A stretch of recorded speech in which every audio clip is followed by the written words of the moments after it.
ቅዱሳችንን አስቴር መጽሐፍ ምዕራፍ 4 ከቁጥር 12 እስከ 17 ድረስ የእግዚአብሔርን ቃል ያነብልናል አገልጋይ ማቴ። በኢየሱስ ስም አነባዋለሁ። በኢየሱስ ስም እንሰማለን። እሺ ጎይ። አክራትዮስም የአስቴርን ቃል ለመርዶክዮስ ነገረው። መርዶክዮስም አክራትዮስን ሂድና ለአስቴር እንዲህ በላት አለው። አንቺ በንጉሥ ቤት ስለሆንኩ ከአይሁድ ሁሉ ይልቅ እድናለሁ ብለሽ በልብሽ አታስቢ። በዚህ ጊዜ ቸል ብትይ እረፍትና መዳን ለአይሁድ ከሌላ ስፍራ ይሆንላቸዋል። አንቺንና የአባትሽ ቤት ግን ትጠፋላችሁ። ደግሞ ወደ መንግሥት የመጣሽው እንደዚህ ላለው ጊዜ እንደሆነ ማን ያውቃል? አስቴርም እንዲህ ብሎ ለመርዶክዮስ እንዲመልስ አዘዘችው።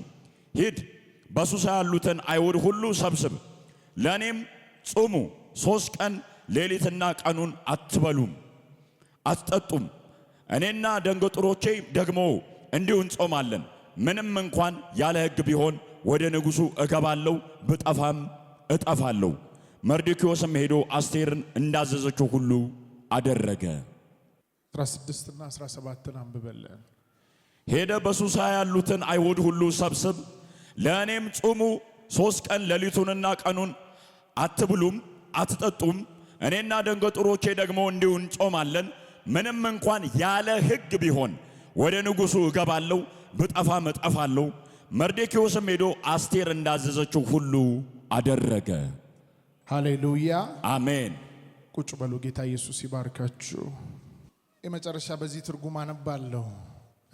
ቁጥር 16 እንደዚህ ይላል። ሄደ በሱሳ የሚገኙትን አይሁድ በአንድነት ሰብስብ፣ ጾም አውጃችሁም ለኔ ጸልዩ። እስከ 3 ቀንና 3 ሌሊት ምንም አይነት ምግብ አትብሉ፣ ምንም አይነት መጠጥ አትጠጡ። እኔና ደንገጥሮቼም በዚሁ አይነት እንቆያለን። ከዚህም በኋላ በሕግ የተከለከለ ቢሆንም ፍሬውን ደፍሬ ወደ ንጉሡ ዘንድ ገባለሁ። ይህን በማድረጌ ብሞትም ልሙት አለች። ጌታ ይባረክ። ሁላችሁም እንደምታውቁት ይህ ዓመት መንፈስ ቅዱስ እንደተናገረን የጌታን መንግሥት ለማስፋት የሞገስ ዓመት ነው ብሎናል እግዚአብሔር። ለዚህ ራእይ በዚህ ራእይ ስር ላሉ የጌታ ልጆች የሞገስን መንፈስ እያፈሰሰ ያለበት ዓመት ላይ ነው ያለ ነው። ክብር ለኢየሱስ ይሁንለት። በዚህም ስፍራ ላይ በአስቴር መጽሐፍ ላይ በጣም አንድ ጠለቅ ያለ ነገር ስፔሻሊ የስደተኛን ሕይወት ቀይሮ ንግሥት የሚያደርግ እንደገና ደግሞ በምድሪቱ ላይ የታወጀን ከባድና ክፉ የሆነውን አዋጅ ለውጦ ገልብጦ ነገሮችን ወደ መልካም የሚቀይር የእግዚአብሔርን አሰራር በዚህ ስፍራ ላይ ትመለከታላችሁ። ይህ አሰራር ደግሞ በአስቴር ሕይወት ላይ በእስራኤላውያን ሕይወት ላይ የፈሰሰ የሞገስ መንፈስ ነው። እግዚአብሔር በሰዎች ሕይወት ላይ እንዲገዙ፣ እንዲያሸንፉ፣ መወደድን እንዲያገኙ፣ ድል አድርገው ሰብረው እንዲወጡ፣ በሁሉ አቅጣጫ ገዢ እንዲሆኑ፣ የጠላትን ሰፈር እንዲበዘብዙ ወደ ሰው ሕይወት የሚልከው ዋናና ትልቁ የሆነ ነገር ሞገስ ነው። እስቲ ከኔ ጋር ሞገስ በሉ። ድገሙ እስቲ። የመጨረሻ ሞገስ ሰው ከሰው ዘንድ የሚያገኘው አይደለም፣ ከምድር የሚያገኘው ነገር አይደለም። ሞገስ ሰው ከጌታ ከአምላኩ ዘንድ የሚያገኘው ስጦታ ነው። ክብር ለኢየሱስ ይሁንለት። በዚህ ባነበባችሁት ቃል ላይ በጾምና በጸሎት በጌታ ፊት በመትጋት ሙሉ ሕዝቡ ራሱን በጌታ ፊት በማዋረድ ውስጥ የእግዚአብሔር ሞገስ በአስቴር ላይ በጣም በታላቅ ሁኔታ እንደተገለጠ ታያላችሁ። ዛሬ ትንቢታዊ የሆነ መልእክትን በእናንተ ላይ አውጃለሁ። እንደገና ስለ ጾምና ስለ ጸሎት በጌታ እግር ስር ራሳችንን ባዶ አድርገን ቀርበን በጌታ እግር ስር በመቆየት ውስጥ ሞገስን እንዴት እንደምንቀበል ከዚህ ምዕራፍ ላይ ከዚህ ሐሳብ ላይ እንመለከታለን። ክብር ለኢየሱስ ይሁንለት። ሞገስን አገኛለሁ በሉ። ሞገስን አገኛለሁ። የመጨረሻ ሞገስን አገኛለሁ በሉ። ሞገስን አገኛለሁ። ሃሌሉያ አሜን። ታውቃላችሁ ሰው በሁለት አይነት መንገድ ሞገስን ያገኛል። ምሳሌ መጽሐፍ ምዕራፍ 3 ቁጥር 4 ላይ ስታነቡ ሰለሞን እንዲህ አለ፣ በእግዚአብሔርም በሰው ፊት ሞገስን ታገኛለህ ይላል። መልካምንም ዝና ታገኛለህ። ሰው በእግዚአብሔር ዘንድ ሞገስን ያገኛል፣ በሰውም ዘንድ ሞገስን ያገኛል። ሰው በእግዚአብሔር ፊት ሞገስ አግኝቶ በሚበላለስበት በዚህ ምድር ላይ በሰው ፊት ሞገስ ካላገኘ እጅግ በመከራ ውስጥ እጅግ በውድቀት ውስጥ እጅግ በከባድ ስትራግል ውስጥ ያልፋል። ምድር ላይ እግዚአብሔር ሞገስን በሰው ልጆች ሁሉ ፊት እግዚአብሔር ለሰው ካልሰጠ በስተቀር አንዳንድ ምዕራፎች፣ አንዳንድ መንገዶች፣ አንዳንድ ከፍታዎች ልንወርሳቸው ልናልፋቸው አንችልም። ታውቃላችሁ በዚህ ስፍራ ላይ አሁን ባነበብኩላችሁ ቦታ ላይ አስቴር ከመርደኪዮስ ጋር የነበራት ንግግር ነበር። ይህ ንግግር ምንድነው? መርደኪዮስ የሰማው አዋጅ አለ። ሙሉ የአይሁድን ሕዝብ በ120 ሀገሮች ላይ የሚገኘው የአይሁድን ሕዝብ ለማጥፋት ሃማ እንደተነሳ ያውቃል። ሃማ መርደኪዮስን ብቻ ሳይሆን ሙሉ የእስራኤልን ሕዝብ አይሁድ የተባሉትን ሁሉ ለማጥፋት ፕሮግራም አድርጎ ፕላን አድርጎ ተነስቷል። ፕላን አድርጎ ፕሮግራም አድርጎ ስለተነሳ እግዚአብሔር ደግሞ አስቴርን ወደ ንጉሱ ጋር ስላቀረበ በአስቴር በኩል መዳን እንደሚሆን ገብቶታል። ስለዚህ ለአስቴር አንድ መልእክትን አስቀመጠላት። አንቺ በዚህ ሰዓት ላይ ማትገለጪ ከሆነ እግዚአብሔር ከሌላ ስፍራ መዳንን ለአይሁድ ያዘጋጃል። አንቺና የአባትሽ ቤት ትጠፋላችሁ። ነገር ግን በዚህ ጊዜ አላት፣ በዚህ ጊዜ ንጉሱ ፊት መቅረብ እንዳለባት ነገራት። እቺም ሴት ቦልድሊ አንድ እርምጃ ወሰደች። የወሰደችው ውሳኔ ምን መሰላችሁ? እኔና ከኔ ጋር ያሉ ሁሉ በአምላካችን በእግዚአብሔር ፊት 3 ቀን እንጾማለን፣ እንጸልያለን። ስለዚህ መርደኪዮስ አንተም ለአይሁድ ሕዝብ ሁሉ ይህንን ድምፅ ለሚሰሙ ሁሉ አንድ አዋጅን አውጅ፣ አንድ ድምፅን ተናገር አለችው። አይሁዶች ሁሉ አይብሉ አይጠጡ፣ ለ3 ቀን ይጾሙ ይጸልዩ። ምን አደርጋለሁ አለች? እኔም ጾማለሁ ጸልያለሁ፣ በተከለከለ ጊዜ ወደ ንጉሥ እገባለሁ አለች። ብሞትም ልሙት አለች። ሃሌሉያ! ብሞትም ልሙት፣ በተከለከለ ጊዜ ንጉሥ ፊት ቀርባለሁ አለች። ልብ ብላችሁ ስሙኝ። ያን ሰዓት በንጉሱ ሕግ መሰረት ማንም ሰው ሄዶ ንጉሱ ፊት መቅረብ የሚችልበት ጊዜና ታይም አይደለም። በዛ በተከለከለ ጊዜ ላይ ቦልድሊ አንድ ስቴፕ አደረገች፣ አንድ እርምጃ ተራመደች። በጌታ ፊት ጾማለሁ ጸልያለሁ፣ አምላኬ እግዚአብሔር ሞገስን በኔ ላይ ያፈሳል፣ በተከለከለ ጊዜ እንኳን ንጉሱ ፊት ቀርቤ ድልን አገኛለሁ ብላች ሴት አመነች። አንድ አማኝ ካለ ጮሆ አሜን ይበል። ስለዚህ ምን አደረገች? በተከለከለ ጊዜ እቺ ሴት 3 ቀንና 3 ሌሊት ጸለየችና ከዛ 3 ቀንና 3 ሌሊቱ ባለቀ ጊዜ መጽሐፋችንን ምዕራፍ 5 ላይ ስታነቡ ንጉሱ ፊት ሄዳ ቀረበች። አስቴር መጽሐፍ ምዕራፍ 5 ከቁጥር 1 እስከ 3 ድረስ እናነባለን። በሦስተኛውም ቀን አስቴር ልብሰ መንግስቷን ለብሳ በንጉሥ ቤት ትይዩ በንጉሡ ቤት በውስጠኛው ወለል ቆመች። ንጉሡም በቤቱ መግቢያ ትይዩ በቤተ መንግሥት ውስጥ በንጉሡ ዙፋን ላይ ተቀምጦ ነበር። ንጉሡም ንግሥቲቱ አስቴር በወለሉ ላይ ቆማ ባየ ጊዜ በዓይኑ ሞገስ አገኘች። ንጉሡም በእጁ የነበረውን የወርቁን ዘንግ ለአስቴር ዘረጋላት። አስቴርም ቀርባ የዘንጉን ጫፍ ነካች። ንጉሡም ንግሥት አስቴር ሆይ የምትለምኝኝ ምንድን ነው? የምትሽው ምንድን ነው? እስከ መንግሥቴ እኩሌታ እንኳ ቢሆን ይሰጥሻል አላት። ሃሌሉያ አሜን። አሁን ምዕራፍ 4 እና ምዕራፍ 5 መሃል ያለውን ነገር ስትመለከቱ እጅግ በጣም ትልቅ ጋፕ አለው። ሰማይና ምድር ማለት ነው። እቺ ሴት የተሸከመችው በርደን እጅግ ከባድ ነው። የተሸከመችው በርደን ምንድነው? ሙሉ የአይሁድን ሕዝብ የማዳን ፕሮግራም ነው፣ የማስመለጥ ፕሮግራም። ስለዚህ ሙሉ የአይሁድን ሕዝብ የማዳን የማስመለጥ ፕሮግራምን እንድትፈጽም ዘንድ እግዚአብሔር የሰጣት አንድ ነገር ነው፣ ሞገስ ነው የሰጣት። ሌላ ነገር አልሰጣትም፣ ሞገስ ሰጣት። ሞገስ ተሸክማ ስለገባች ሰዎችን ከሞት ወደ ሕይወት ሊሞቱ የነበሩትን አዋጅ ገልብጣ፣ ሃሌሉያ። ነገር ግን ያን ሞገስ ለመቀበል በአምላኳ እግር ስር ቀርባ ነበር። በጾምና በጸሎት በጌታ ፊት ራሷን አዋርዳ ነበር። የተቀበለችው ሞገስ የሚገርማችሁ በተከለከለ ጊዜ ማንም ሰው ንጉሥ ፊት መቅረብ በማይችልበት ጊዜ ገባችና ቀረበች። ንጉሡም ሲያያት ከፍርድ አንጻር ከጀጅመንት አንጻር አላያትም። ሌላ ሰው ቢሆን ኖሮ ገና ሲመለከት በቃ እቺን ሴት ወይም ይሄንን ሰው አስወግዱት ይላል። በተከለከለ ጊዜ ሕጉ በማይፈቅድበት ጊዜ ገብታለች ብሎ ይገላል፣ ያጠፋል። ያን ቀን ግን እቺ ሴት ያ ሕግ ቢኖርም ተሸክማ የገባችው ሞገስ ነበር። አሜን አሜን አሜን። ይህን ሞገስ ተቀብላ ስለነበር ንጉሡ አያትና ሞገስን በሷ ላይ ተመለከተ። ሞገስ ታውቃላችሁ፣ በሚወዷችሁም በማይወዷችሁም በጠላቶቻችሁም በወዳጆቻችሁም ፊት ሞገስን ተቀብላችሁ ስትገቡ በነገር ሁሉ ስኬትና ድል መከናወን ይሆናል። ጠላቶቻችሁ መንገድ ይለቁላቸዋል። አሜን። አንድ ሰው በዚህ ጉባኤ ያለ ከዚህ ቤት ሳይወጣ ሞገስን ተቀብሎ ይወጣል። አሜን። ሞገስን ተቀብሎ ይወጣል። አሜን። ሞገስን ተቀብሎ ይወጣል። አሜን። ይወጣል በጌታ በኢየሱስ አሜን። እስቲ ሞገስን እቀበላለሁ በሉ። ሞገስን እቀበላለሁ። ሃሌሉያ አሜን። በጣም ነው ልቤን የሚነካኝ። ንጉሡ ፊት ቀርባ ሞገስን እሷ ላይ አየ። ታውቃላችሁ ሞገስ ከናንተ በፊት የሚታይ የሰማይ እርዳታ ነው። አሜን። መጽሐፉ ምን ይላል? ዳዊት እንደዚህ አለ። መዝሙር መጽሐፍ ምዕራፍ 5 ላይ አቤቱ አለ አንተ ጻድቁን ትባርከዋለህ አለ፣ እንደ ጋሻ በሞገስ ትከልለዋለህ። አሜን። ጦር ሰፈር ገብታችሁ ከሆነ ወይንም ደግሞ በቪዲዮ አይታችሁ ከሆነ የድሮ ቪዲዮችን ተመልክታችሁ ከሆነ ጋሻ ሚይዝ ሰው ጋሻውን ፊት ለፊት ይይዛል። ጋሻ ጀርባ ይያዝም፣ ከጀርባ ይያዝም፣ ከፊት ነው የሚያዘው። ከሰውየው ፊት ለፊት የሚጋፈጠው ጋሻው ነው። ከሰውየው ፊት ለፊት የሚታየው ጋሻው ነው። ከጋሻው በኋላ ነው ሰውየው ያለው። ስለዚህ ዳዊት ያለው እንደዚህ ነው፣ አቤቱ አንተ ጻድቁን ትባርከዋለህ ያለና እንደ ጋሻ በሞገስ ትከልለዋለህ አለ።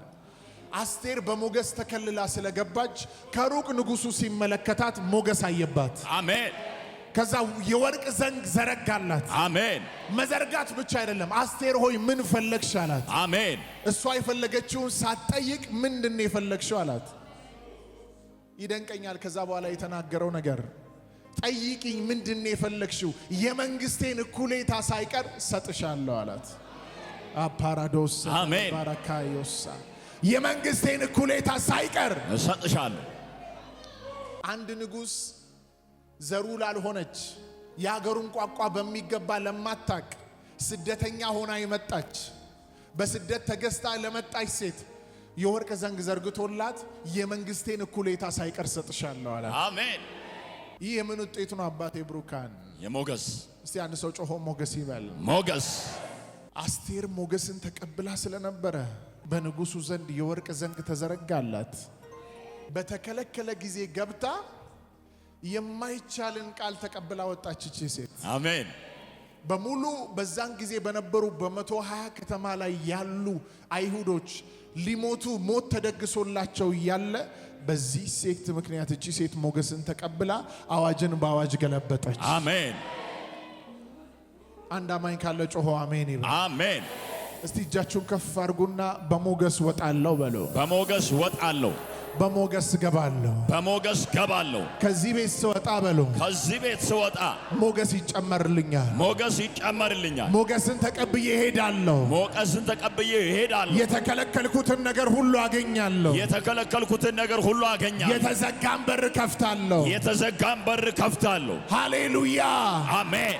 ሞገስ በእናንተ ላይ፣ አሜን። ሞገስ በሕይወታችሁ ላይ፣ አሜን። ሞገስ አንድ ባመነ ሰው ላይ አሜን።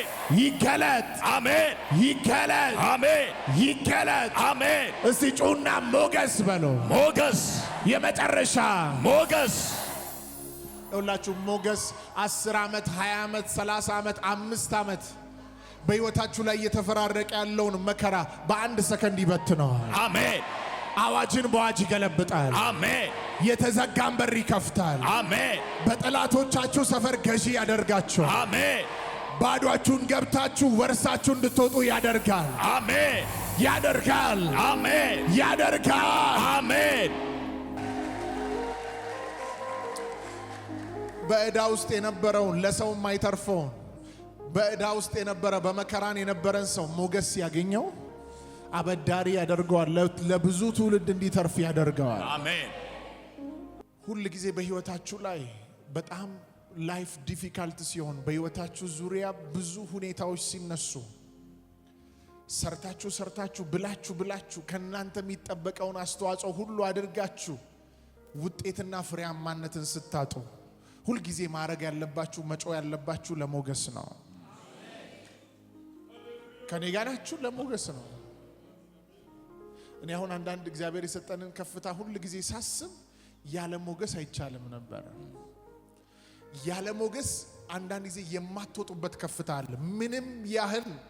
ምንም ያህል ሌላ ነገር ቢኖራችሁ፣ ጥበብ ቢኖራችሁ፣ ምንም ያህል ዕውቀት ቢኖራችሁ፣ ምንም ያህል ማስተዋል ቢኖራችሁ፣ ምንም ያህል መናገር የምትችሉ ብትሆኑ፣ ምንም ያህል የተማራችሁ ብትሆኑ ሞገስ ከሌላችሁ በስተቀር የማትወጡበት ከፍታ አለ። አያችሁ አስቴር ባይዘዌ ከብዙ ሴቶች መሃል ስትመረጥ ሌሎቹ ሴቶች 6 ወር ሙሉ ራሳቸውን እየጠበቁ እንዳይወፍሩ እንደገናም ደግሞ ሰውነታቸው በተለያየ አይነት ነገር እየታሸ በዘመኑ እንግዲህ ሴቶች ቁንጅናቸውን ሊጠብቁ በሚችሉበት አለ በተባለ ነገር ራሳቸውን እየጠበቁ በተለያየ አይነት ሽቶ በተለያየ አይነት ጭስ እየታጠኑ ከስደት የመጣ ሰው በደንብ ፀሐይ ነክቶት በደንብ ችግርን መከራን አልፎ ነው የሚመጣው። በዛ ውስጥ አልፋ የመጣች ሴት የሀገሩ ሴት አይደለችም። ባይዘው ሳራ ራሷ አይታችኋል። ሳራ አርጅታለች፣ እድሜዋ ሄዷል፣ የምትወልድበት ጊዜ አልፏል። ለዚህ እቺ ሴት ከ60 ወደ 70 ስትሻገር ከ70 ደግሞ ወደ 71 ወደ 72 እየሄደች እያረጀች ይበልጡኑ እየደከመች ስትሄድ ታውቃላችሁ አብርሃም ይዟት ሁሉ ጊዜ ስለሚሄድ አብራው ስላለች ወደ አንድ ከተማ ሲገቡ ላይዋ ላይ የነበረውን ሞገስ ስለሚያቅ በቃ እዚህ ከተማ ላሉ ሁሉ እህቴ ናት ነው ምለው። ስለዚህ አደራ ባሌ ነው እንዳቲ ይላታል። ስለዚህ ሰዎች ሲጠይቁት እሷ እህቴ ናት ይላል። በጣም ይደንቃቸው አንድ ስፍራ ላይ እንደዛ ገብተው እያለ ንጉሱ የሳራን መምጣት ተመለከተና እቺ ሴት እኮ እድሜዋ ሄዷል፣ የእግዚአብሔር ሞገስ ላይዋ ላይ ስለነበረ ንጉሱ ሳራን አስጠራት ይላል። የራሱ ሊያደርጋት ፈለገ ይላል። እግዚአብሔር በብሉይ ኪዳን ላይ ሰራባቸውን እናቶች ሴቶችን ስትመለከቱ ጌታ የሰጣቸው ሰማያዊ ሞገስ ነበረ። አስቴርም በተሰጣት ሰማያዊ ሞገስ ሙሉ የእስራኤልን ሕዝብ አድናለች፣ አስመልጣለች። ይህም ብያችሁ ልጨርስ። የአባቴ ብሩካን በሕይወታችሁ ላይ ለሞገስ መጮህ፣ ለሞገስ ማልቀስ፣ እንደገና ሞገስን ለመቀበል በሕይወታችሁ ላይ መጾም መጸለይ ይገባችኋል። አስቴር የወሰነችው ውሳኔ 3 ቀን ጾመች ጸለየች። አንዳንዶቻችሁ ይህን ቃል ከሰማችሁ በኋላ እስቲ ሂዱ፣ ሰኞ ይሁን ሮብ ይሁን ሐሙስ ይሁን በአምላካችሁ እግር ስር ቅረቡ። የሆነ ላይፋችሁ ዙሪያ ያለ ተግዳሮት ካለ ቅረቡ በጌታ ፊት። ሞገስን አግኝታችሁ በነገር ሁሉ ድልን አግኝታችሁ የእግዚአብሔርን ጸጋ ተቀብላችሁ ወራሽ ሆናችሁ ራሳችሁን ታዩታላችሁ። እስቲ ጸልያለሁ ሞገስን እቀበላለሁ በሉ። የመጨረሻ ጸልያለሁ ሞገስን እቀበላለሁ በሉ። ጸልያለሁ ሞገስን እቀበላለሁ። እዚህ አስቴር በጾምና በጸሎት ቀረበች። ምን ሰጣት እግዚአብሔር? ያ ሁሉ የእስራኤል ሕዝብ የዳነው ለሷ በተሰጣት ሞገስ ነው። አንዳንዶቻችሁ ቤተሰቦቻችሁ ከተቸገሩበት፣ በዙሪያችሁ ያሉ ትውልዶች አንገት ከደፉበት ነገር እግዚአብሔር ለናንተ ሞገስ ሰጥቶ እነሱን ያስመልጣቸዋል። አሜን። እግዚአብሔር ለናንተ ሞገስ ሰጥቶ አንገታቸው ያቀረቀሩት ቀና ይላሉ። አሜን። እግዚአብሔር ለናንተ ሞገስ ሰጥቶ ለሀገራችሁ በረከት ትሆናላችሁ። አሜን። ለቤተ ክርስቲያን በረከት ትሆናላችሁ። አሜን። ለናንተ ሞገስ ሰጥቶ ለደካማው ሰው፣ አሜን፣ ታናሽ ለሆነው ሰው፣ አሜን፣ አይረባም ለተባለው፣ አሜን፣ ላልተጠበቀው ሰው፣ አሜን፣ እግዚአብሔር ሞገስ ይሰጥና፣ አሜን፣ ለሀገር በረከት፣ አሜን፣ ለትውልድ በረከት፣ አሜን፣ ለአፍሪካ በረከት፣ አሜን፣ ለዓለም በረከት፣ አሜን ትሆናላችሁ በኢየሱስ አሜን። ተነሱ፣ በእግሮቻችሁ ቁሙ። ይህን ትንቢታዊ መልእክት ከማወጄ በፊት ለሁለት ሰው ጹም ጸልይ፣ ሞገስን ታገኛለህ በሉት።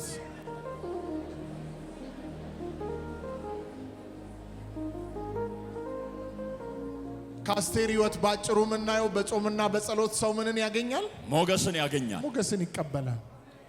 እሷም የጸለየችው ባይዘዌ ስትቀርብ ምንድነው የጸሎትሽ አጀንዳ ስትባል፣ በቃ ፌቨርን ነው የምፈልገው፣ በንጉሱ ፊት ገብቼ ተቀባይነትን። እንደውም ከጠበቀችው በላይ ነው የሆነባት። አሜን። ንጉስ ጭራሽ ይሄኔ አማካሪዎቹ ቢኖሩ ምን አስነክታው ነው እቺ ሴት ነው የሚለው። ለምን የመንግስት እኩሌታ እንሰጣለሁ ካለ የመንግስቱን እኩሌታ ከሰጣት እሷም ከሷ አታንስም ማለት ነው። እሷም አስተዳዳሪ ትሆናለች ማለት ነው። ዩሲ ለሰው አነጋጋሪ የሚያስበልን ነገር ጌታ በሕይወታችሁ ላይ ሊያደርግ ሲፈልግ ሞገስ ነው የሚሰጣችሁ። አሜን። ጌታ እንደዚህ ብሎኛል። ዛሬ በርካታ ሰዎች በደስታ በሳቅ ከዚህ ቤት ይወጣሉ። አሜን። ሊያሳዝናችሁ የወጣ ሁሉ ቀንበሩ ዛሬ ይሰበራል። አሜን። ታምናላችሁ? ብዙ ሰው እየሳቀ ይወጣል። አሜን። ቀጣይ ሳምንት ከሰኞ ቀን ጀምሮ በእነዚህ 7 ቀናቶች ላይ በሕይወታችሁ ላይ እንግዳ ነገርን ታያላችሁ። አሜን። መንፈስ ስለሚለኝ እናገራለሁ። እንግዳ ነገርን ታያላችሁ። አሜን።